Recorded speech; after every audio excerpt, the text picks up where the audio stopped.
Good morning. Now we are discussing about the optical activity of plane polarized light. Certain substances have the ability of rotating the plane polarized light about the direction of propagation of light when incident on them. Such a property of rotating the plane of polarization of plane polarized light is called optical activity. The substances which rotate the plane of polarization of plane polarized light when passed through them are called the optically active substances, and the property exhibited is called optically, or the substances are called optically active. The substances are optically active, and we have two different types of optically active substances. Number one, dextrorotatory.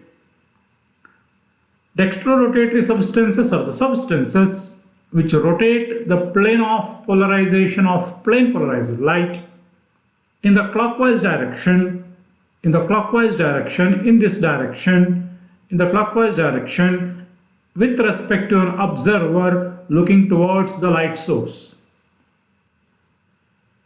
If light is coming from the screen, we are observing the screen, and if the rotation is to the right, as I have shown over here, then it is said to be dextrorotatory or right-handed otherwise.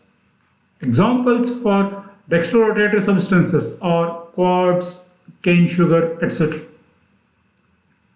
Now we have levorotatory substances. Substances which rotate the plane of polarization of plane polarized light in the anticlockwise direction with respect to an observer looking towards the light source is called levorotatory. So light is coming from the screen towards us. So we are observing the light, and if the rotation is to the left, then it is called left-handed or levorotatory.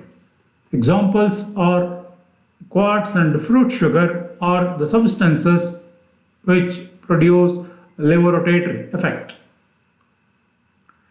And if the substance is in the form of a solution, the angle of rotation either to the left or right depends directly on the length of the solution, and it also depends on the concentration of the solution.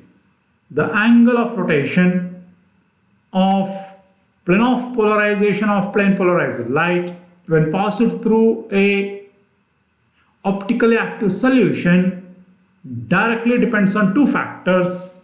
One is the length of the solution through which the plane polarized light passes, and it also depends on the concentration of the solution. Therefore, theta is directly proportional to L and C, or theta equals some constant into L and C, where the constant S is called specific rotation of the solution. Therefore, specific rotation of the solution S is given by theta by LC. Similarly, for the solid.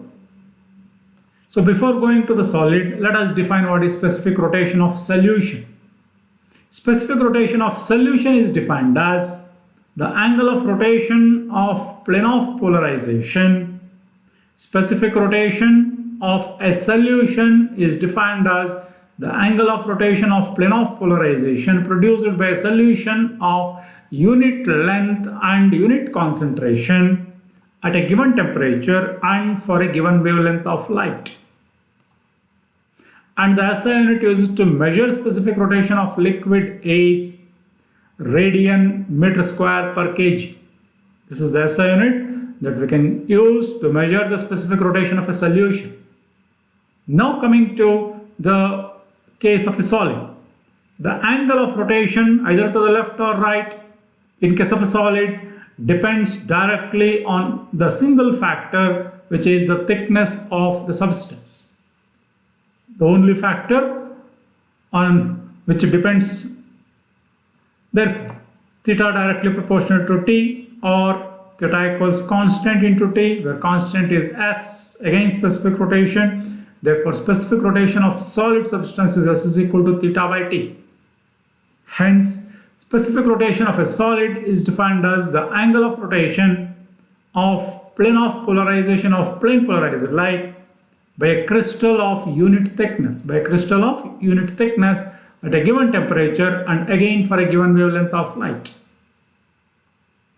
Hence, the SI unit used to measure specific rotation is radian per meter. This is about the optical activity. Thank you.